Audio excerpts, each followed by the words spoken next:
इनका बजट पढ़ रहा था मान्यवर, जेलों को भी इन्होंने कम बजट दिया। अरे जेल का बजट तो बढ़ा दीजिए, 300 करोड़ रुपए जेल का बजट बढ़ा दीजिए। अरे अभी हमको जेल में भेजा है, कल तुमको जेल में आना है, तुम सबको जेल में आना है। जेल का बजट बढ़ा दो, जेलों को ठीक कर दो, अगला नंबर तुम्हारा है, तुम्हें जेल में आना है। इसलिए कम से कम जेलों को तो ठीक कर दो। मान्यवर, मैं आपसे आपके माध्यम से इस सरकार से कहना चाहता हूं, इनका बजट पढ़ रहा था मान्यवर, जेलों को भी इन्होंने कम बजट दिया। अरे जेल का बजट तो बढ़ा दीजिए, 300 करोड़ रुपए जेल का बजट बढ़ा दीजिए। अरे अभी हमको जेल में भेजा है, कल तुमको जेल में आना है, तुम सबको जेल में आना है। जेल का बजट बढ़ा दो, जेलों को ठीक कर दो, अगला नंबर तुम्हारा है, तुम्हें जेल में आना है। इसलिए कम से कम जेलों को तो ठीक कर दो, अगला नंबर तुम्हारा।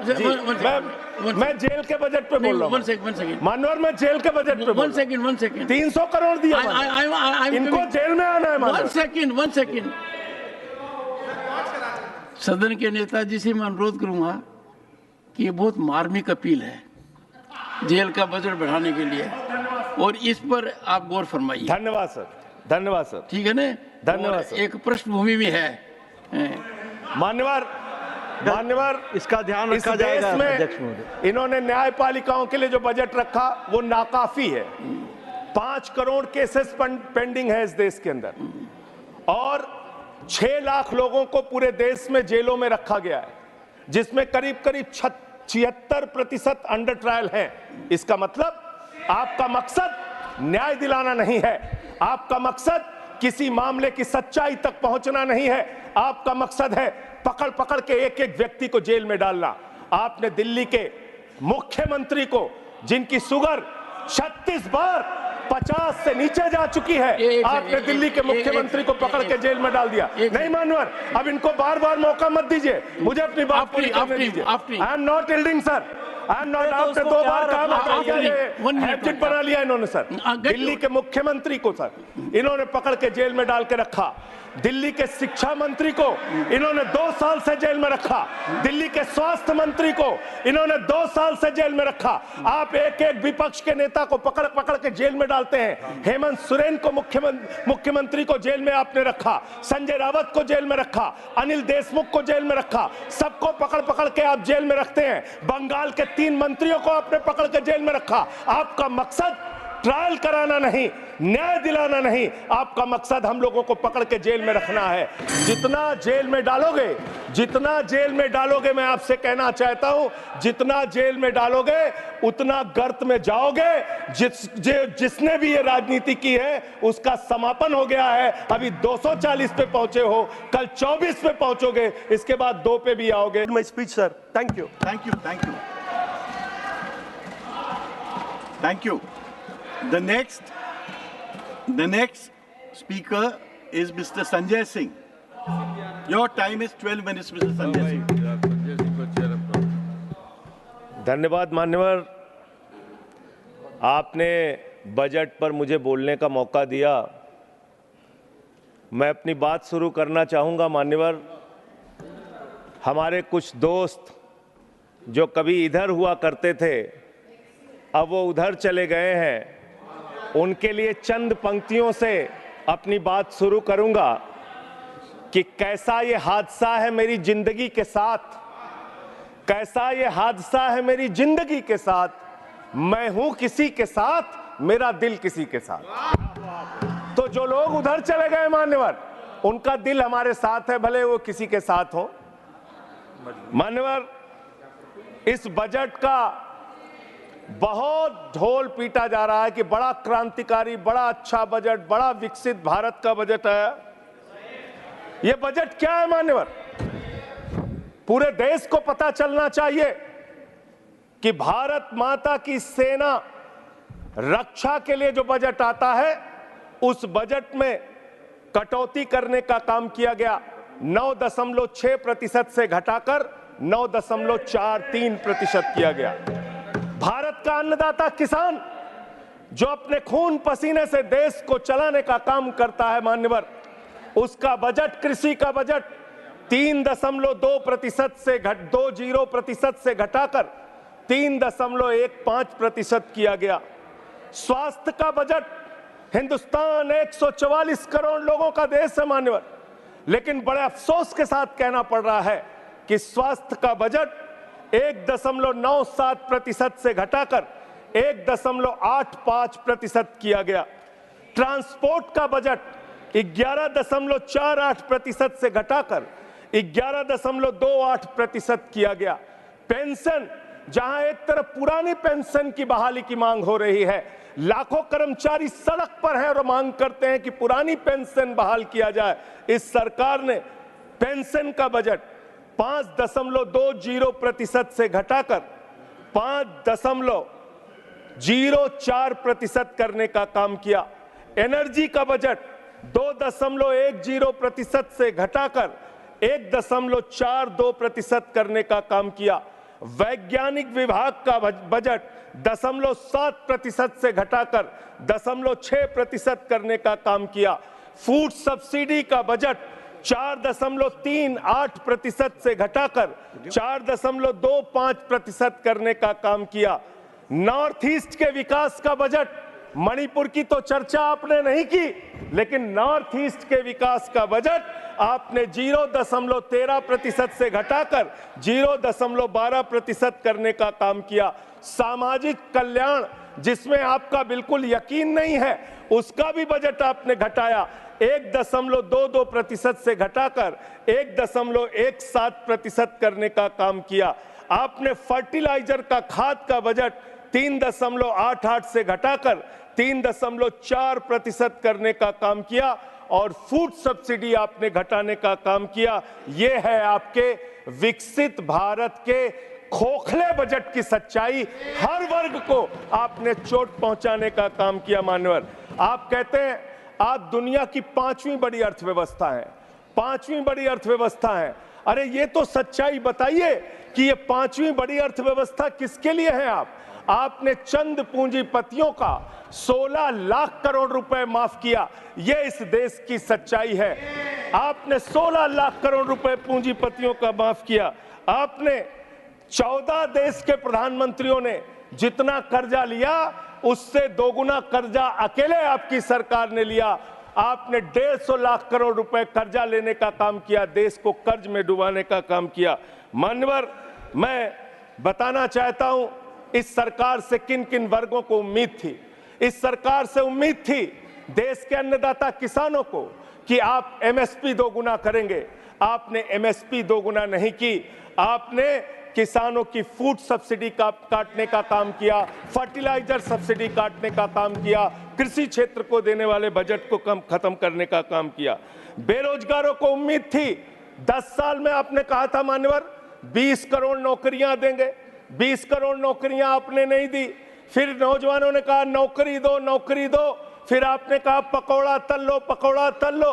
फिर आपने कहा पान की दुकान लगा लो, पान की दुकान लगा लो। फिर आपने कहा 4 साल की नौकरी कर लो, सेना में 4 साल की नौकरी। मैं मान्यवर आपके माध्यम से भारत के प्रधानमंत्री से बड़ी विनम्रता पूर्वक पूछना चाहता हूं, देश के प्रधानमंत्री को 73 साल की उम्र में तीसरी बार प्रधानमंत्री बनना है, लेकिन किसान का बेटा नौजवान सेना में 4 साल की नौकरी करेगा, ये भेदभाव क्यों है? मैं पूछना चाहता हूं मान्यवर, आपके माध्यम से इस सरकार से जानना चाहता हूं अगली योजना क्या आएगी आपकी। आप कह रहे हो इंटर्नशिप योजना, ट्रेनिंग योजना, 5,000 रुपए की ट्रेनिंग ले लो, 5,000 रुपए की ट्रेनिंग ले लो। मान्यवर, 5,000 रुपए की ट्रेनिंग 500 बड़ी कंपनियों में आप देंगे। मुझे भारत की 100 कंपनियां आप बता दीजिए जिसमें एक कंपनी में आप 4,000 ट्रेनी रख सकते हैं। एक कंपनी बता दीजिए जिसमें आप 4,000 प्रशिक्षु आप रख सकते हैं ट्रेनिंग के तौर पे। ये भी आपका आंकड़ा सिर्फ एक जुमला है, इसके अलावा कुछ नहीं है। अब मुझे लगता है एक ही योजना बाकी रह गई है मान्यवर, वो योजना है कि हमारी भारत की सरकार, आदरणीय नरेंद्र मोदी जी की सरकार अगली योजना लेके आएगी कि इस देश के नौजवानों को मुफ्त में 5 करोड़ कटोरा बांटा जाएगा। भीख मांगो योजना, भीख मांगो योजना लाने का काम ये लोग करेंगे। मान्यवर, इस देश में आपने अर्थव्यवस्था को लेकर कहा आप पांचवी बड़ी अर्थव्यवस्था है। वो पांचवी बड़ी अर्थव्यवस्था का लाभ किसको मिल रहा है? आपके चंद पूंजीपति मित्रों को, जिसका 16 लाख करोड़ रुपए आपने माफ किया, जो हजारों करोड़ लूटकर हिंदुस्तान से चले गए। मान्यवर, मैं बड़ी विनम्रता पूर्वक कहना चाहता हूं, मित्रों बड़ी डिलीटेड जी, डिफिकल्टी। ठीक है सर। मान्यवर, मैं बड़ी विनम्रता पूर्वक आपके माध्यम से पूछना चाहता हूं, क्या इस देश की अर्थव्यवस्था में रेहड़ी पटरी वालों का कोई योगदान नहीं? जो 10 करोड़ रेहड़ी पटरी वाले पूरे देश में हैं, उनका कोई योगदान नहीं है क्या मान्यवर? वो भी सरकार को टैक्स भरते हैं। आपकी सरकार उनको भी फूटी आंख से देखना नहीं चाहती। आपने रेहड़ी पटरी वालों को कहा अपने नाम के आगे नेम प्लेट लगाओ, अपने नाम के आगे नेम प्लेट लगाओ। हिंदुओं की, मुसलमान, दलितों के पीछे आदिवासी हो, क्या हो ये बताओ। मैं पूछना चाहता हूं, आपके माध्यम से सरकार के कहना चाहता हूं, मान्यवर, अगर नेम प्लेट लगवाना है तो लगवाइए गले में नेम प्लेट। नीरव मोदी के गले में नेम प्लेट लगवाइए कि 20,000 करोड़ रुपए हिंदुस्तान का वो बाकी है। लगवाइए नेम प्लेट। 10,000 करोड़ रुपए विजय माल्या हिंदुस्तान का बाकी है। लगवाइए नेम प्लेट गले में ललित मोदी के कि 3,000 करोड़ रुपए हिंदुस्तान का लूट के भाग गया। लगवाइए नेम प्लेट मान्यवर। मैं कहना चाहता हूं नितिन संदेशरा के कि वो 6,000 करोड़ रुपए हिंदुस्तान का लूट के भाग गया। लगवाइए नेम प्लेट अडानी के कि 2.5 लाख करोड़ रुपए का कर्जा आपने एक आदमी को दे रखा है। लगवाइए नेम प्लेट उन पूंजीपतियों को जिन्होंने हिंदुस्तान की बैंकों को खाली करने का काम किया। मान्यवर, एक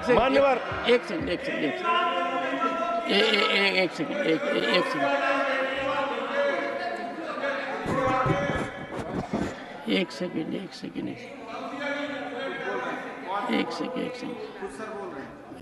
Honorable member, and you are a senior person. Sanjay ji, you are a senior person. धारा प्रवाह में आप काफी कुछ कह गए फिगर्स के बारे में। बाकी तो you can make your point, no difficulty about it. One second. So the figures which you have given, you will have tough time in proving them, because these have been taken in stride. So all that will be deleted, and we will, unless you have real, factually firmed up material, use a name. Make your point. ठीक है sir, ठीक है sir, thank you sir, make your point. Thank you sir. मानवर, मैं तो ये कहना चाह रहा था आपके माध्यम से कि इस तरह के काम देश के अंदर नहीं होने चाहिए। भारत एक धर्मनिरपेक्ष राष्ट्र है और हम जानते हैं अपनी सामाजिक व्यवस्था में, मैं जानता हूं इनके मन में दर्द होगा मान्यवर, अभी चुनाव हारे हैं ये उत्तर प्रदेश में, तो वहां पर अगर कोई बोर्ड लगाएगा जाटव ढाबा, एक सेकंड, जाटव ढाबा कोई लगाएगा, कोई अपने ढाबे के आगे अगर वाल्मीकि ढाबा लिखेगा तो आप लोग उसके यहाँ खाने नहीं जाओगे। मैं जानता हूं आपकी मानसिकता। आप वो लोग हैं जिन्होंने भारत के तत्कालीन राष्ट्रपति श्री रामनाथ कोविंद जी को प्रभु श्री राम के मंदिर के शिलान्यास में नहीं बुलाया। आप वो लोग हैं जिन्होंने मौजूदा राष्ट्रपति श्रीमती द्रौपदी मुर्मू जी को राम मंदिर के उद्घाटन में नहीं बुलाया। आप दलितों से, पिछड़ों से, आदिवासियों से, अल्पसंख्यकों से, मुसलमानों से नफरत करने का काम करते हैं। यह आपकी सच्चाई है। इसलिए नेम प्लेट मत लगवाइए। नेम प्लेट लगवाना है तो जिन्होंने देश की बैंकों को लूटा है उनका नेम प्लेट लगवाइए। और मान्यवर, मैं आपसे, आपके माध्यम से इस सरकार से कहना चाहता हूं, इनका बजट पढ़ रहा था मान्यवर, जेलों को भी इन्होंने कम बजट दिया। अरे जेल का बजट तो बढ़ा दीजिए, 300 करोड़ रुपए जेल का बजट बढ़ा दीजिए। अरे अभी हमको जेल में भेजा है, कल तुमको जेल में आना है, तुम सबको जेल में आना है। जेल का बजट बढ़ा दो, जेलों को ठीक कर दो, अगला नंबर तुम्हारा है, तुम्हें जेल में आना है, इसलिए कम से कम जेलों को तो ठीक कर दो, अगला नंबर तुम्हारा। मैं जेल के बजट पे बोल रहा हूँ मानवर, मैं जेल के बजट पे बोल रहा हूँ। 300 करोड़ दिया, इनको जेल में आना है। One second.